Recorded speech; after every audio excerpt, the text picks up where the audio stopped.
Hi, I'm homosexual Bryan Safi. And me right here, I'm feminist Erin Gibson. And this is How to Cook Everything. LGBT plus issues. Gender issues. Pop culture. Oh, baby, we're making up eggs, scallions, and tofu surprise. Can you handle it?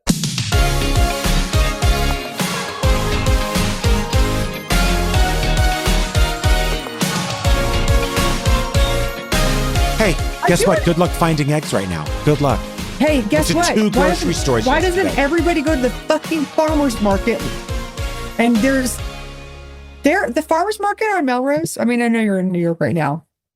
Tons of eggs. Really? Tons of eggs. Go to your local farmer's market. I went to Whole Foods. I went to Italy. But then I got breakfast Saturday morning. Oh, the cheapest places you could get eggs. Wait, where? They're the closest places to where I am in New York at my private clients. You're right. New York, this is the worst place to get around. You have to go to the closest. Well, yeah, because you have to carry everything. I can't load up a cart. Not if you have a shopping cart. Erin, there are steps on the subway. There are steps being danced in practically every building in New York. But isn't it beautiful there right now? Isn't it a wonderful day? Drapes. Today's a beautiful day, 60 degrees. You know what, Erin? I buy eggs on the weekends, okay? And if this podcast can't handle that, there's really nothing else I have to say to anybody today. Eggs on the weekends. You're not going to bother yourself on a weekday to buy eggs. Weekend eggs. The week is the dregs. Celebrate with eggs. Oh my God, I love that. Word on the street is you have a real stupid story to tell me. I said story, but you added the word dumb. Well, first of all, I said stupid, and you initially did say dumb. So, rubber and glue. Look where we are now. Okay, so I'm going to Vancouver tomorrow for work, and let's see if they let me in. I have a thing rehearsed. Can I practice on you? Yeah. I give them my US passport and I go, yeah. Hi, my apologies. I did vote for Kamala. Yeah, I think that's great. Do I say it? Do I just say it before anybody thinks? I mean, I don't know who would think I was a Trump supporter with a mushroom sweatshirt on, but you know what, though? You really don't know anymore. Like, I mean, you don't know. It's hard to say. I'm curious to see if I get the underbelly of Canada when I go up there. And let's see if the shoe isn't on the other foot and I'm on the shit end of the stick. Oh, no, I'm supposed to go to Central Europe in April and May, and I'm waiting for that. I mean, I'm going to, Czechia and then Austria. Czechia is 2 countries away from Ukraine. And everyone there, at least the last time I was there were Ukrainian flags everywhere. I mean, how warm of a welcome. I mean, I feel like I'm going to be, it's just really what it is. It's a personal apology tour. That's what it's going to end up being. Okay. Absolutely agree. But let me tell you the kind of things, this is what I mean by they're smarter than us. Okay. Okay. Like people think of Canada as like our dumb younger brother. No, they're our older brother who played field hockey the spotlight for a long time, but also reads like Ralph Waldo Emerson. Yeah, I know, but there's also some, yes. Okay. Let me tell you what happened in Scottsdale. Okay. That's not in Canada. I know, but I'm going to tell you why I feel this is, if Your Honor, if I might take a small detour to show you what I mean by they're smarter than us. That's fine. I had to drive my car and all my clothes back on Friday and Saturday. I take a 2-day because I can't do 13 hours anymore. No, me neither. I can't do it. No way. So we stop in Scottsdale. Ollie's with me. Saturday morning, we wake up, we have breakfast at the hotel. And Ollie says, hey, to the waiter, he says, I have an old man request. Ollie's 40. Okay. Yeah. He says, I have an old man request. Do you have a newspaper? And the waiter, who was a cool 26, said, a newspaper. Let me see what I can do. He gets the manager. What, did he make one? What does that mean? Let me see what I can do. Let me see what I can do. Gets the manager print one? Involved. The manager is like, a newspaper. This is a major hotel in Scottsdale with median age 60. Mm-hmm. So this is not completely out of left field. a third person gets involved. Like, you're looking for a newspaper. Let me see what I can do. This is what the waiter brings. What does that mean? Not even a USA Today. Nobody understands. This is what they bring, Ale, instead of a newspaper. This is the official Scottsdale Visitor Guide 2025. That was probably, there's absolutely no way there's any current events listed in there, except maybe what's happening in Scott. First of all. Okay. If that's 2025, that is fully 1994. Look at whatever's this. Happening in that photo. It is four women sitting at a fountain in Scottsdale who literally are dressed in dahlias. Hot air balloon. This is not a newspaper. No, it's a magazine that says but Scottsdale. They handed it to him. Published in 1994. They were like, sir, we heard you. Yeah. We heard you and we've listened. Mm-hmm. Therefore, we're giving you a Scottsdale, the official Visitor's Guide 2025, proudly represented the communities of Scottsdale and Paradise Valley. So fuck you, Phoenix. Yeah. It is just listings of where you can get hats. And where you can buy property. It's always real estate listings in There's no real estate in here. Really? It's essentially a phone book for shit to do. Well, did you learn anything? I went to this hat store. I have to tell you, I hope this doesn't come off as mean, but I went to this hat store. I was like, oh, they were selling cowboy hats and they're all a different color. That sounds fun. I go in. It is truly my nightmare. She goes, are you here at the bachelorette party? I look like this. I look like this. Like Joni Mitchell's brown. Honestly, a bachelorette party in a hat store is literally when I die and I know I probably will go to hell. When I go to hell, that's what it will be. Listen, bachelorette party in a hat store is honestly, that should close act one of a musical. And I mean, and the musical, by the way, is Legally Blonde. James Joyce's The Dead. Yeah. This is, okay, I'm just going to say this. The people working there couldn't have been sweeter. I can't co-sign on the actual, play. I'm trying to show you this picture. Like, it is, oh, here it is. Can you see that? Rancher Hat Bar? Yeah, it's disgusting. It is, I was like, I love cowboy hats. I love rancher. I love hats. Okay. I have my own hat. I wear my hat. I wear a hat. I thought, oh, this is a place catering to hat lovers. No. This is a place catering to bachelorette parties. And by the way, it's worse than what I just showed you because the location I went to also had trucker hats. And you could buy your own patch and put a patch on a trucker hat. And the patches were like, cowgirls only drink wine after 5. Cute. It was the shirts that you saw in not Fort Lauderdale. Where'd you go? Oh, you're landing this. Yeah. Key West. Sure. The shirts you saw in Key West. Yes. Those are patches that you can put on trucker hats. Right. That was the equivalent. Yeah. Are you here with a bachelorette party? Look at me. Look at me. Look at me. Just when life feels so sad, there's one thing that makes me feel less bad. I'm not in a bachelorette party in a hat store. I can't ignore the delight that brings me. I'm not at a bachelorette party in a hat store. Thank you. That's how I feel. So okay. Joke's on me. I went to this hat store after they gave me the newspaper. Sure. So,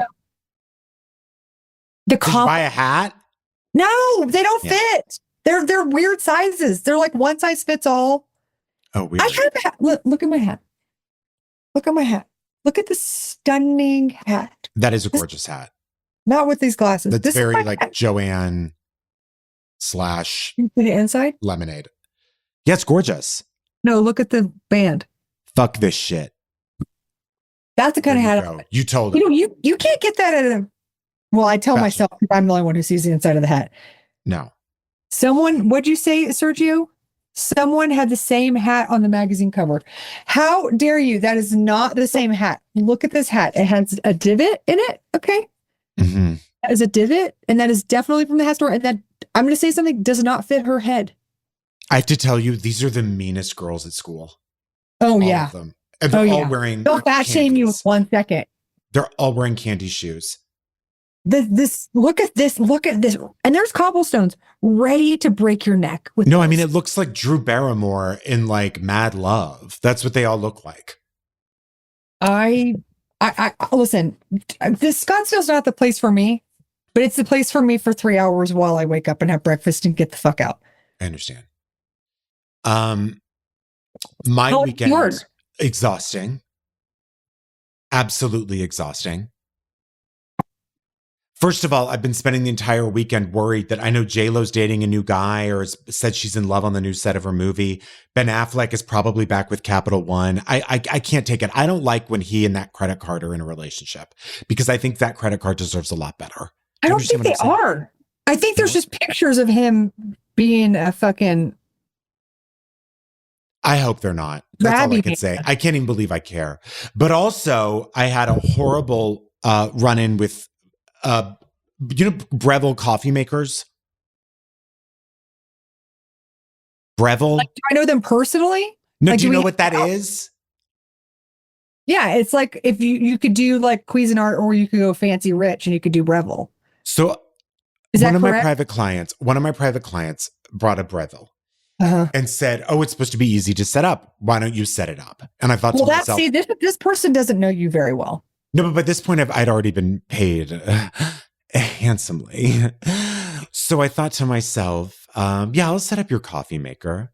You know what I mean? Wait, sorry. Mm-hmm. This person gave you a coffee maker or they want you to come help them with one?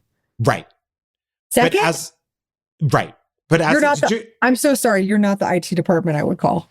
No. There's many things I would call you about. Hey, Bryan, I'm going to this museum. What is this painting? I said I'm a tech killer. You don't understand. Like, I can't figure out the internet in my house. I can't do anything right. And the fact that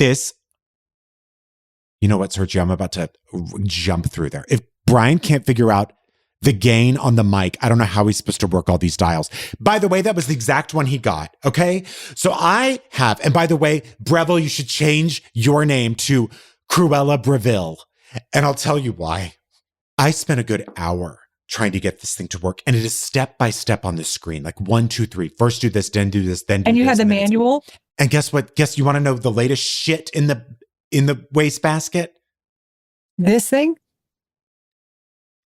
They said, sorry, all of our operators are busy. We can give you a call back in 6 to 8 hours. No, that's nighttime. Yeah. And they said, whatever you do, don't return the product in the store. And my hunch is this, and I want to hear what you think. I think they're saying don't return the product in the store because I'll get a refund. And they just want to like troubleshoot with me so that I don't take the thing back.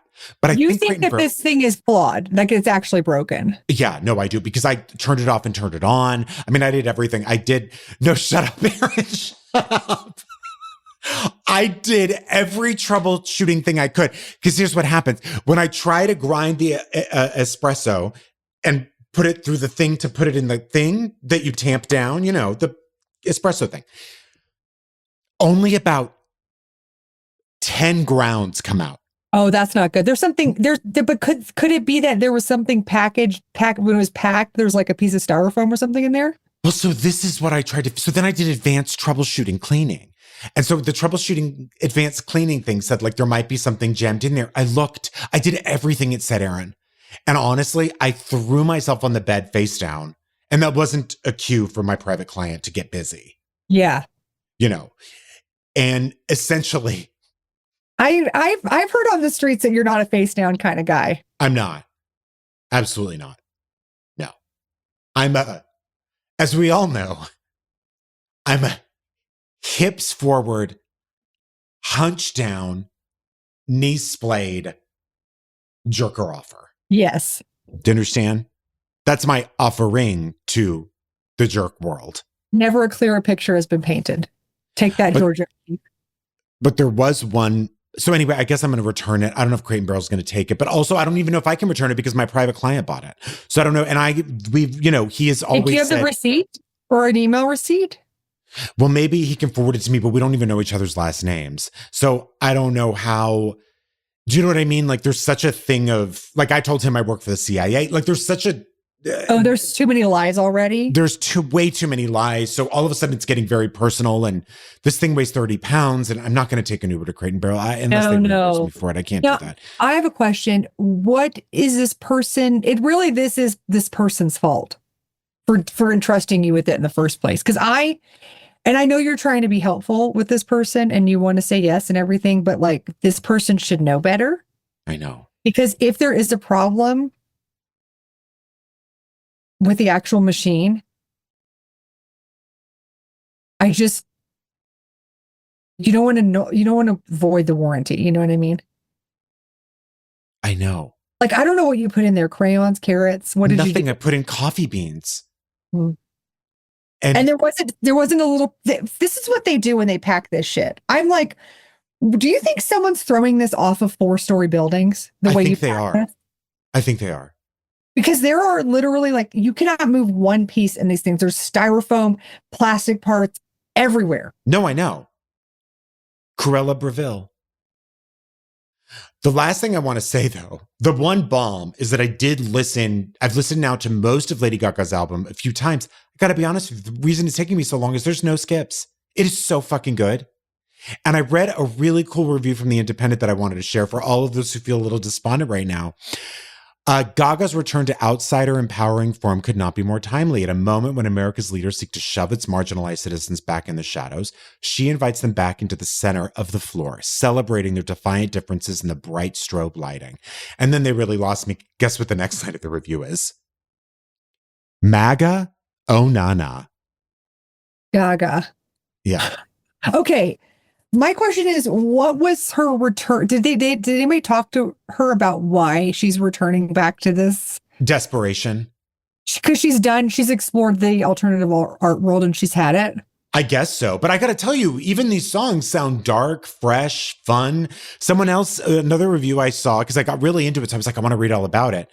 From the Telegraph said, in such bland pop times, it's good to see her parking her tanks back on the dance floor. Like, it does feel like that. It does feel like she's assaulting you. She's daring you to just lose your mind to these songs. It's really fun. And, okay, so it's got Bryan's cosign. Did you listen to this while you were trying to fix the Breville?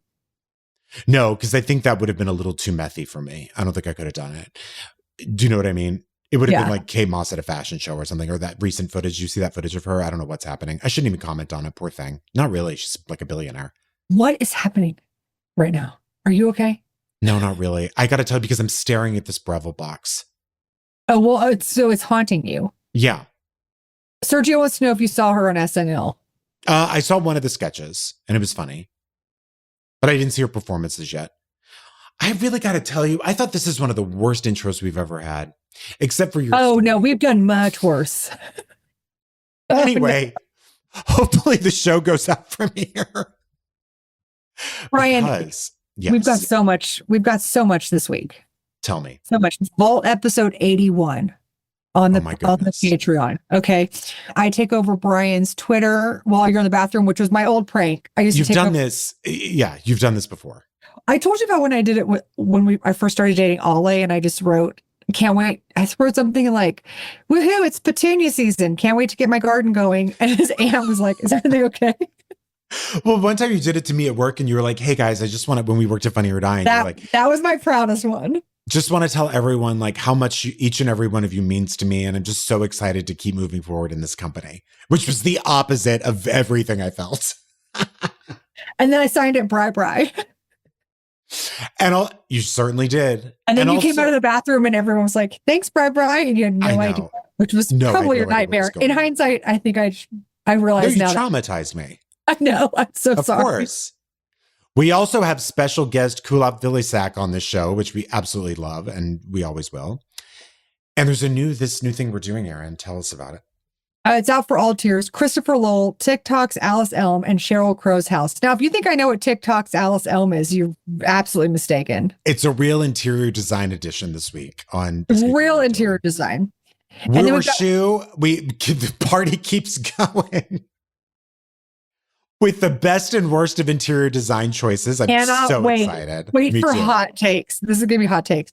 You can also buy individual videos of this new thing we're doing at Dayline Recaps without subscribing for $3 each. And then on YouTube, you can get the first act of our video episodes every week free.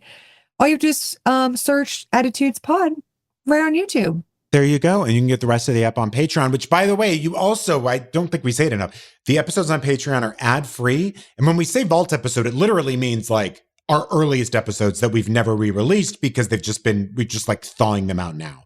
So a lot happening over there. Patreon.com/attitudes. You want to get into some shoes? Let's do it. Bryan, a lot of problems in this country can be pointed right back to Ronald Reagan. As far as I'm concerned, he's like patient zero for all the fuckery in this country. Yeah, he fucked a lot. And we'll never forget when Nancy Reagan tripped at his funeral and I laughed. Oh, Corey. No, I mean, comedy queen, honey. The Honeymooners. I have funny girl sympathy for people. Oh, me neither. Are you kidding me? Ignoring Rock Hudson's letter about AIDS? Ignoring your best friend as he dies of AIDS. Yeah. I hope you are rotting in whatever hell you believe in. Yeah. So Ronald Reagan, fake cowboy and ball gargler to the wealthy. Yeah. Did you hear about this? Oh, ball gargler. Did you hear about this bus driver who had an ICE person try to board the bus? And he said, ICE. ICE. Okay. ICE. Yeah. Okay. And so ICE wanted to board the bus and he said, gargle my balls, and then shut the door and took off. I love it. I love it. That's so good. And he kicked off this trend of basically billionaires. So in America in 1982, there were 13 billionaires in the US. There should have been none, but there were 13. And then by 1989, there were 82. Wow. That all happened thanks to Ronald Reagan economics, trickle-down economics, which don't tax fucking cuts, bullshit. Yeah. That kicked it all off. Do you want to know how many billionaires there are in the US today? Oh, God. 1 billion? 700. That's a lot. It's not as much as too much. Billion. No. Too many. Remember how people got mad because Elizabeth Warren said that she wanted to tax people extra who made 50 million plus in America? And people were like, that's outrageous. That's so cruel. What? Everyone wants to be rich because then they don't have to pay their fair share. It makes no sense. Yeah. And it's no myth that the way these people get this wealthy is typically on the backs of other people. Oh, and it's by paying people like dog shit, by not insuring them. I mean, it just goes on and on and on. Exploiting labor left, right, and center. Right. So I love that everyone's solution. Or ruining the environment, or you know what I mean? It's all of these things. Yeah. And they definitely don't build it by themselves. You're not an island of one when you're a billionaire. No. You're an island of cum. Gross, moldy cum. Erin. Sorry. Honestly, you know what? I take everything bad about Canada I said because you were a much better person there. So I am gonna, if you need me to upgrade your flight or whatever, I hope you're flying direct. Let's put it that way. Yeah, I'm not. I have to stop in Seattle, so don't worry. I'll get a little load up in the city of Rain. I don't know what it's called. Sure. Microsoft. Rainy Town? Yeah. Amazon. Okay, so of those concentrated wealth hoarders, none of them make me happy, except I get a little joy from the likes of the divorced women who took the money and didn't run. Absolutely. Okay. This is from an article titled What Billionaire Mackenzie, Melinda, they all start with them. Yeah. I'm going to talk about all those ladies. This article specifically, this is from a UK news outlet, is called What Billionaire Men Could Learn from Billionaire Women. And it is a tally of what divorced women or widows are doing with their money. These women are making a big difference. So much so that Elon Musk said the divorced wealthy women could bring on the downfall of Western civilization, which I don't think you need their help. You're doing pretty good by yourself. Yeah. You dork. They're not trying to take their friends to space, the billionaire women. That was like the best thing. Or like body hacking or like, right. You know, this like narcy, like invincibility shit that they dump all their money. I mean, Peter Thiel, great example. Yeah. Transfusing his young people's blood into his own. Oh, God, it's so sad. Like turning themselves into science experiments so you can live forever. Forever. Why? Because they love it. I mean, who are their foes even? I don't, yeah. No, I mean, it's sickness. It actually is illness. Yeah. No, it absolutely is. Okay, Melinda French Gates. Did you know her name was French? I didn't, and I'll be honest with you, it makes her relatable. I agree. If it were France, not relatable, but French, relatable. Ex-wife of Bill Gates. Bill Gates called his divorce from her his biggest failure. Which I have a question though. Why is Microsoft still making money? Do you know anyone who owns a PC? Offices.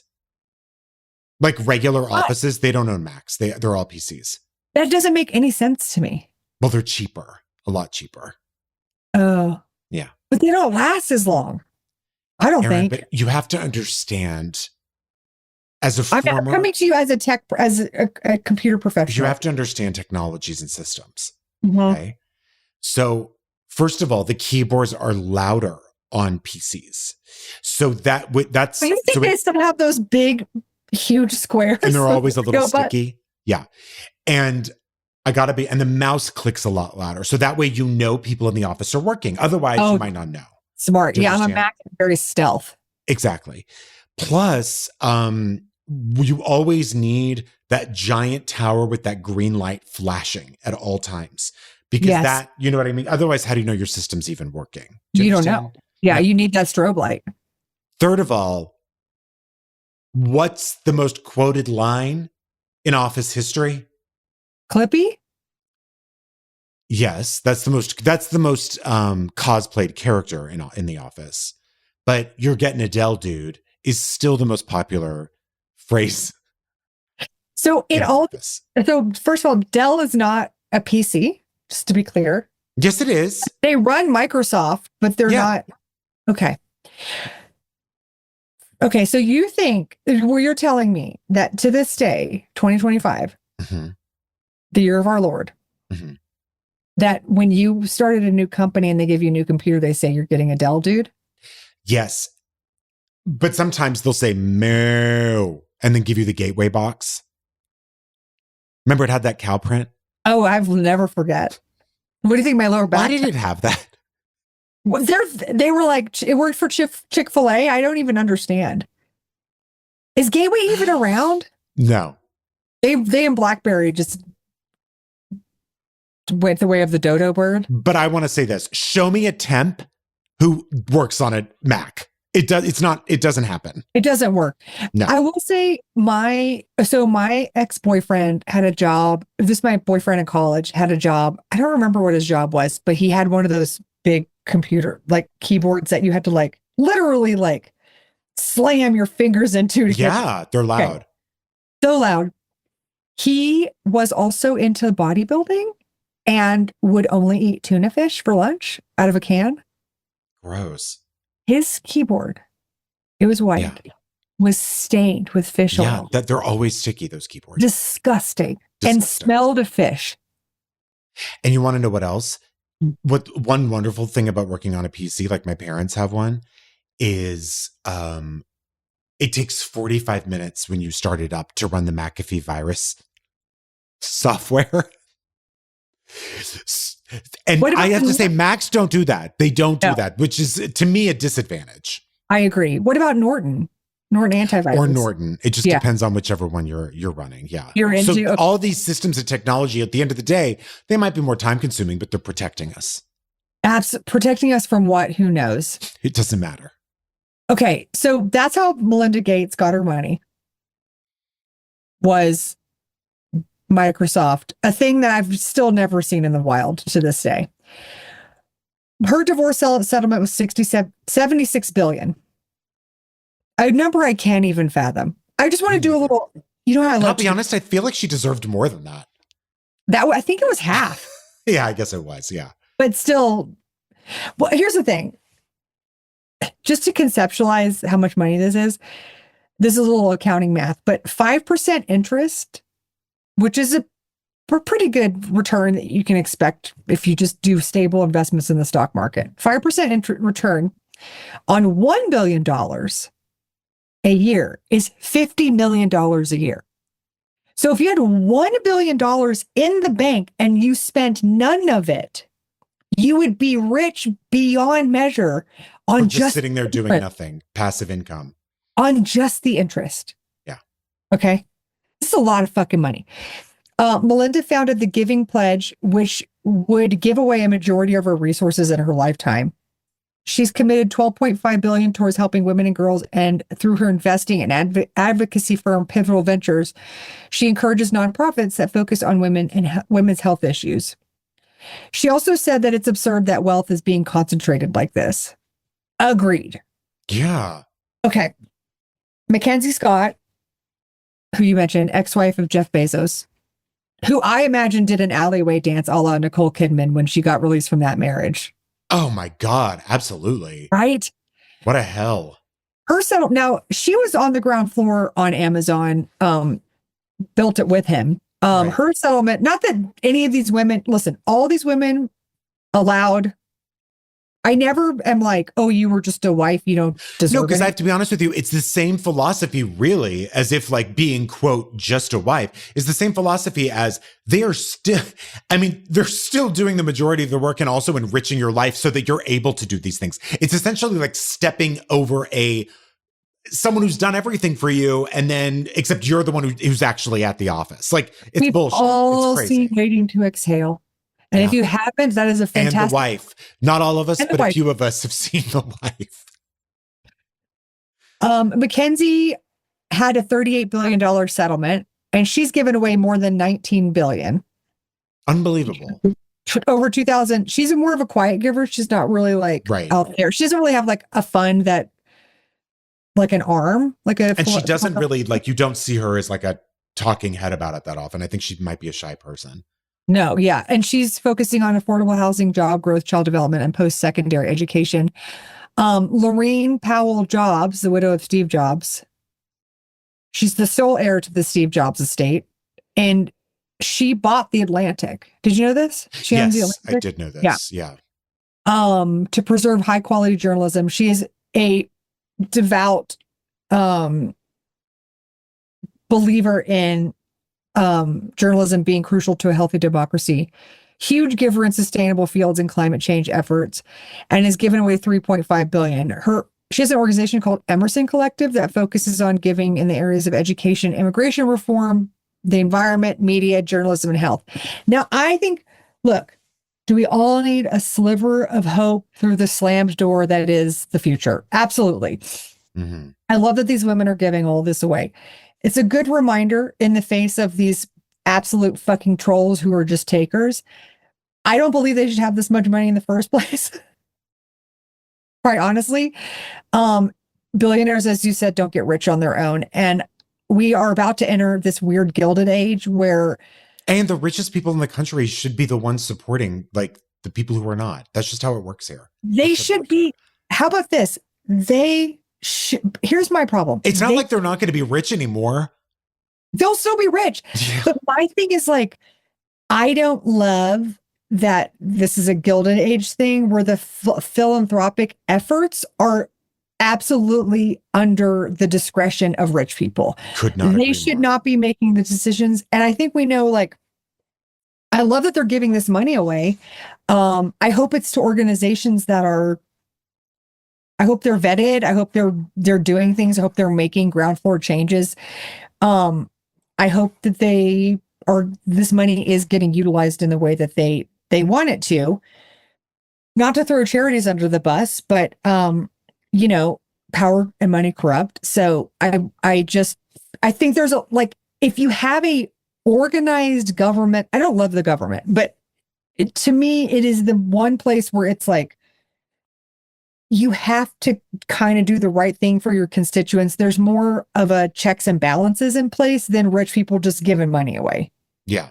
And that's to their discretion, Well, doing the right thing shouldn't just be in the private sector, Agreed. It should be top down. Yeah. Agreed. So, I mean, all of this to say, like, there is a complete gender divide, it seems like, with what billionaire men are doing and what billionaire women are doing. Right.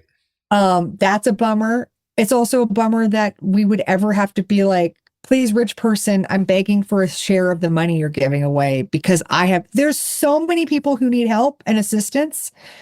I do think that billions of dollars could, like, I mean, I don't know. I haven't looked at the numbers of how much it would take to build affordable housing in California to get everyone who's unhoused in a home. I would imagine $1 billion might start to cover it. Well, that's what's so pathetic is like, think about how many billionaires are in California who aren't doing one fucking thing about it. Nothing. I mean, essentially, tech was reinvented in California. It is what has supported, I mean, it is where billionaires are born overnight sometimes these days, you know? But now they're going to Texas and Washington State. Right. Like they don't even. And because California is asking the bare minimum of them. Like, can you pay your taxes? Yeah. That's it. Yeah. Can we have some checks and balances in here so that you being here doesn't make it absolutely unaffordable for people to live here? Mm-hmm. Anyway, I just like, I'm glad they're doing this. I don't like, I wish that there was some kind of, everything I keep wanting to describe is just a functional government. Like I'm about to say a sentence and I'm like, it would be nice to have a functional government. It would be nice if everyone paid their fair share. That doesn't mean you can't be rich. But do you have to be this rich? I mean, again, nobody has to be that rich. $1 billion. The interest alone is $50 million a year. Are you telling me you can't have an absolutely fucking lavish ass lifestyle like that? So gross about the richest men in this country and in this world is that two of the two richest people in the world, Jeff Bezos and Elon Musk, want to either go to space or buy Twitter. That's what they're doing with their billions. I know. Like, it's so disgusting. Like, they make so much money by doing nothing. It's also like, God, you could have chosen such different paths here. Like, Bezos or Musk, instead of being the monsters that you've become, like, you could have yourself, without losing that much money, forgiven all student debt. And you know what would happen? They would probably put a statue of you up at many campuses. The path to being absolutely on a godlike pedestal would have been much shorter. That's what I mean. Like, you could still be a narcissist and do the right thing. Do you know what I mean? Like, you'll just receive all the honors and awards for it. Like, you'll still get that. You'll still scratch that itch. But why don't you do it for something that could help people? That way you'll be in Wikipedia and also honored for the rest of your life instead of like this evil bullshit that really only helps like 5 of your friends. I mean, you could help the world in such a major way.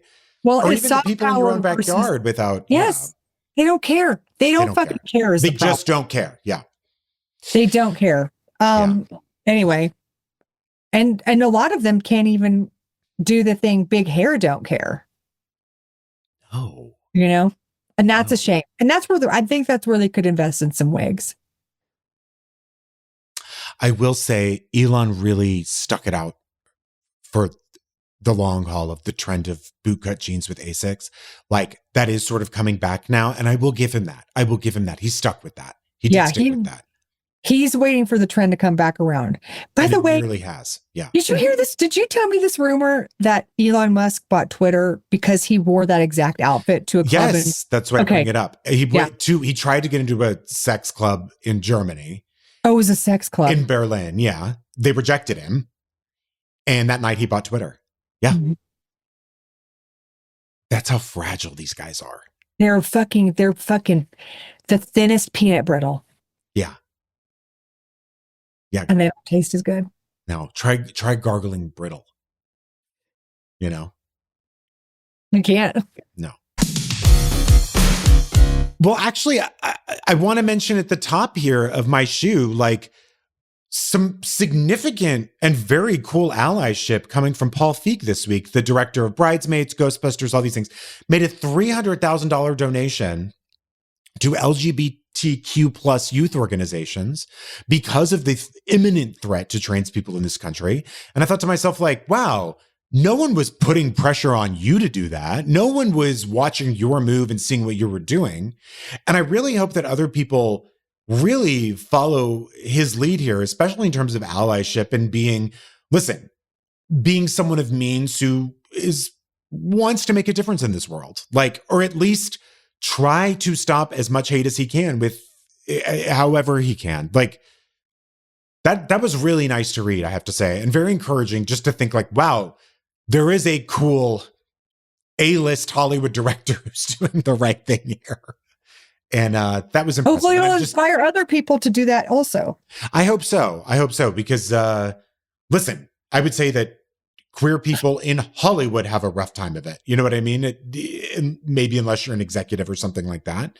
And so it's so funny when people, and Erin, we talked about this word, talk about liberal Hollywood. It really isn't that liberal. The breaks given to women are very few. The breaks given to queer people, especially actors, very few. Not to mention in every other line. So it really does mimic the culture in that way. And so for Paul Feig to do this, I think is someone who does wield a lot of power, who can get stuff made. Like that was a very cool thing to read. So that's very nice. By the way, did you read the excerpt on not Paul Lynde? Wow. Bruce Valanche. No. Was it great? It was this person who was like, it's a very interesting traipse into like another time. But one of the phrases that he mentions is, can he kiss the girl? Or something like this. Have you heard of this? No. It was a phrase that they used to use in TV back in the like 60s for a queer actor playing straight. It was like code for, does he seem straight enough? Oh, they would say, can he kiss the girl? Like casting directors would say that, or directors. Yeah. Yes. That's disgusting. It wasn't exactly that. It was a little more coded. But it was like a code for something. Wild. Well, listen, last week I No, well, it had something to do with something. That's nice. It did. I was talking about, the hard time that even queer people, even in a quote liberal Hollywood, have. Like that is just the fact. I do want to go a little lighter than I did last week. I think my shoe last week was, sad, but also I think needed to be heard. But so I want to start off this week by shouting out Love is Blind. Absolutely. One of can I go 1 week without having to hear about this show? I got to be honest with you. I did get into the show during the pandemic.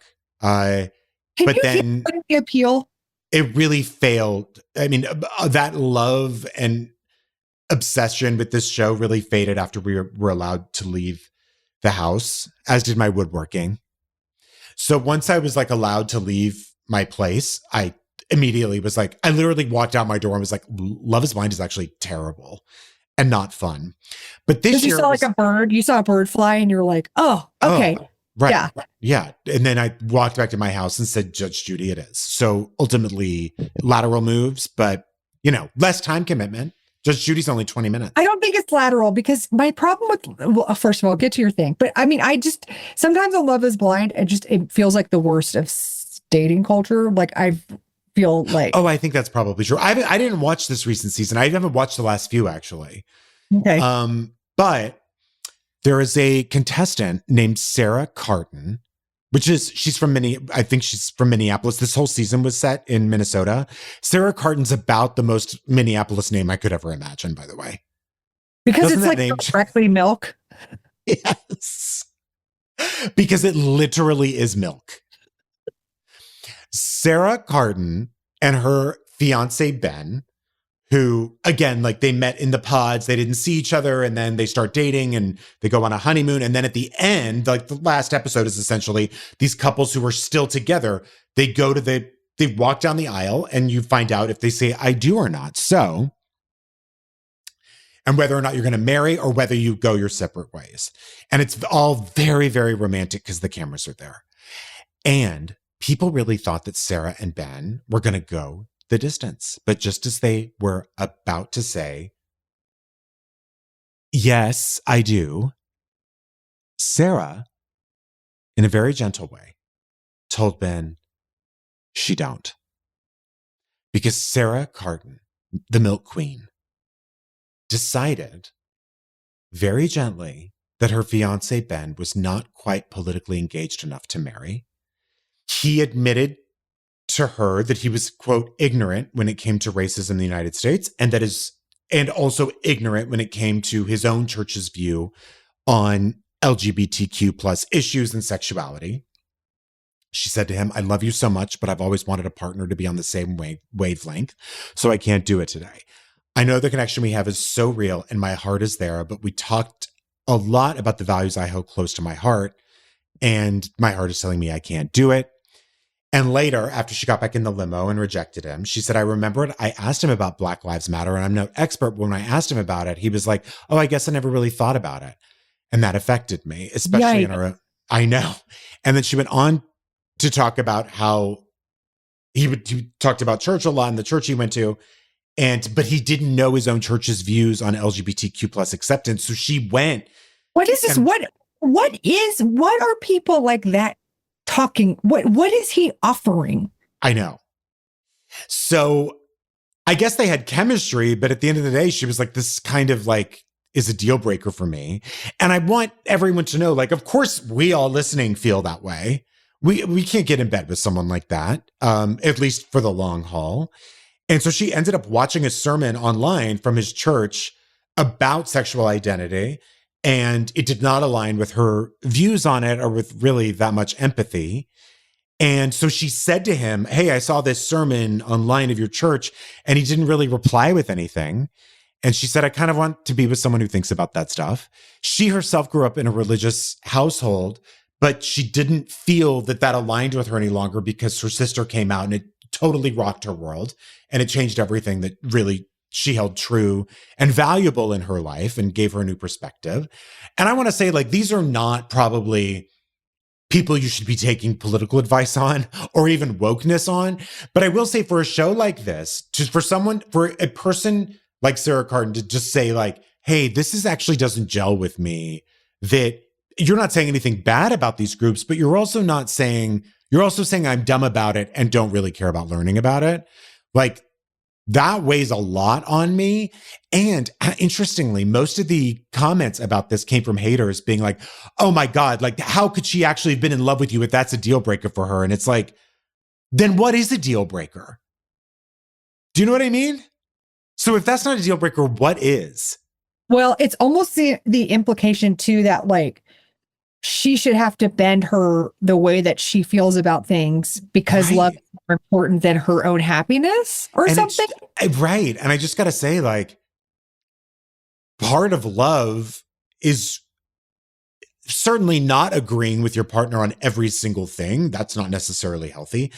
But I think the baseline things you have to agree on, for instance, how to treat people in this world and how to treat everyone with dignity, and also that you believe that society and government should do their best to treat all of the people. The government should be in the business of treating everyone who pays this country any money with absolute true dignity. And by the way, and beyond that, of course, I believe that it should not be money based, but I'm just saying, if you're paying taxes in this country and you're being marginalized, that's insane. And also just treating everyone you know who is not affecting this world in a bad way with dignity. Like, those are core beliefs. Those are not, oh, I didn't like this movie. But do you know why it's a deal breaker? Because you're gambling with your children's future. If you marry someone who does not align with you politically or socially or empathetically, and then you have a kid who tells you they're queer, and now you don't know if your fucking husband is going to be an asshole or not. You actually can't move forward in a relationship if you want to have kids or you want to have strong community, or because also you bring this guy home and your sister's a lesbian and he's starting to fucking spew his dumb shit. And but what he said was, like, I have nothing against those communities. I'm just ignorant about it. So I don't think he was necessarily verbally maligning himself or maligning these communities. It doesn't seem like he has any interest or curiosity about that's the point. Exactly. Yeah. And that's a problem. Big time. I don't understand people in this world, period, who are not curious people. Oh, who I don't can't. think outside of themselves and who don't try to enrich themselves and learn about things. And especially if you thought one way, to at least hear another perspective out. I think you That's should start shocking your to me. call with Breville like that. I do not respect people who are not curious about other things in this world, That's right. I which was is why curious you enough need to to be curious about essentially rip your machine apart and put it back together. what's in this burr grinder that's attached to the top of this thing. I do want to say Tommy Lahren, who I fucking hate, she's the worst, said on X, and you know, Tommy Lahren's conservative commentator. Yes. She's sort of, I think the right thinks she's like really hot, like kind of a babe. Anyway, she wrote, "Is there anything more annoying than a liberal white woman?" Honey, there is something more annoying, and that's a conservative white woman. That's about the most annoying thing in the world. So fuck you, Tommy. Oh, because she was saying this about Love is Blind. Right.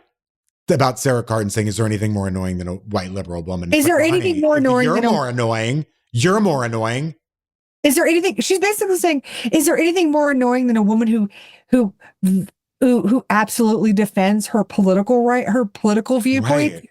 That's Honey, literally what she's doing. That's literally you. Tommy Anyway, and also, just a quick thing. Pete Hesgeth, yes, aka Bleat Hog Sweat, is on the hunt to remove any DEI content that's connected with the Department of Defense. And right now they're purging all these images.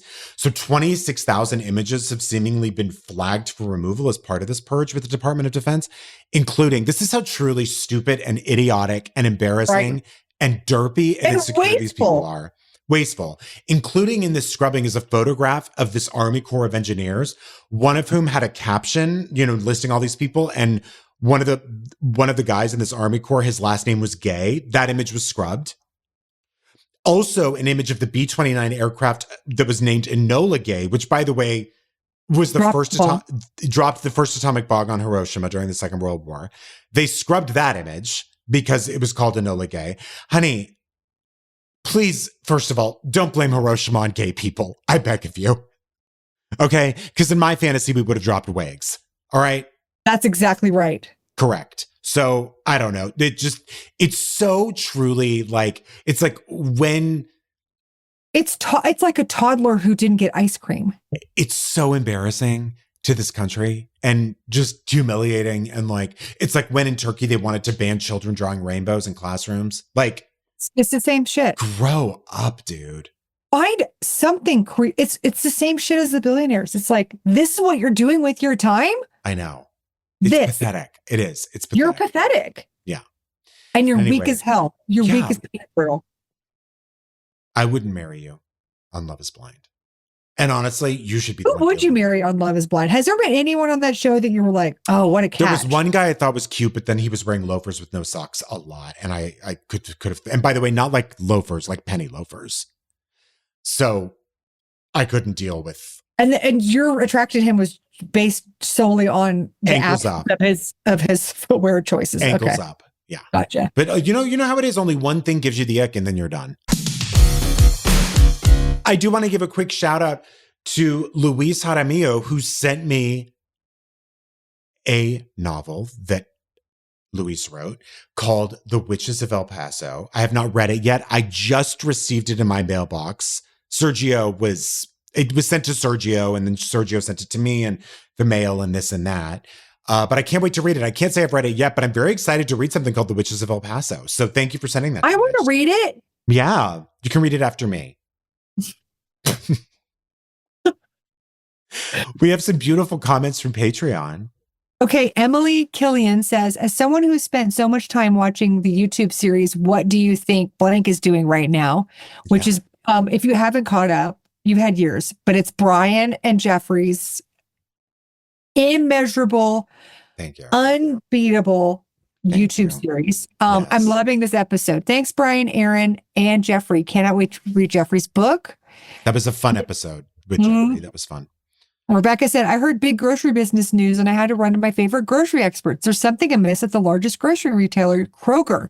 The CEO has resigned due to an undisclosed ethics issue. I'm on the edge of my seat. Wow. Hot tips. If you're in the Ohio area, I don't know where Kroger's based. No, me neither. Let us know if you've got any hot tips. Oh my God, please.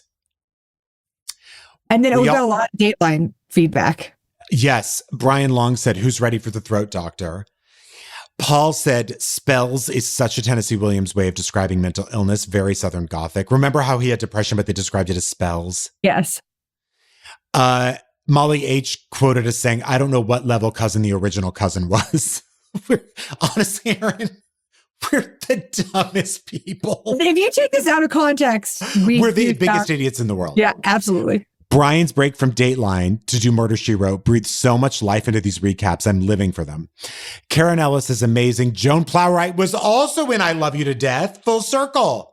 I did not know that. A lot of love for I Love You to Death. Funny story or not so funny story, but the movie I Love You to Death, which is amazing, is based on a true story. It is based on a true story. And our dearest Norma, and also River Phoenix is in it. Yes. Our dearest Norma corrected us with some science facts. Said the epiglottis is what keeps water out of your lungs when you drink. The uvula is what hangs in the back of your throat. Thank you. Jessica Rabbin said the Southern pronunciations just brought me back to my extended family I saw every other year growing up.